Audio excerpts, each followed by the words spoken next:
শোনো, আজকে আমি বাপের বাড়ি চলে যাচ্ছি। আর কোনো দিন আমি ফিরবো না। আমি ঠিক করে নিয়েছি আজকে আমি চলে যাবই। আমি তোমার কোনো কথা শুনবো না, ঠিক আছে? কারণ আমি তোমার মতো ছেলের সাথে থাকতে পারবো না, আমি ঠিক করে নিয়েছি। আমি থাকতে পারবো না, তাই আমি বাপের বাড়ি চলে যাচ্ছি। হুম, বাপের বাড়ি যাচ্ছি, বেশি নাটক করো না তো। আমি কোনো নাটক করছি না, ঠিক আছে? আমি সত্যি সত্যি চলে যাচ্ছি, তুমি দেখতে পারো চলে যাচ্ছি, সত্যি সত্যি আমি চললাম। আমি আর ফিরবো না। হ্যাঁ, যাচ্ছ যাও। তবে আমি এ মাসে স্যালারি পেয়েছিলাম, এই স্যালারি গুলো গুনছিলাম কত পেয়েছি, তাই এই যে স্যালারি স্যালারি গুনছিলাম।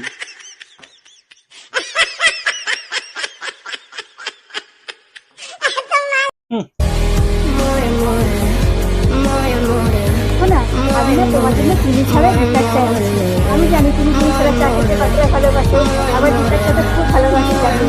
শোনো না, বলছিলাম যে আসলে আমার একটা শাড়ি লাগবে, শাড়ি কিনে দিও, হ্যাঁ? হ্যাঁ,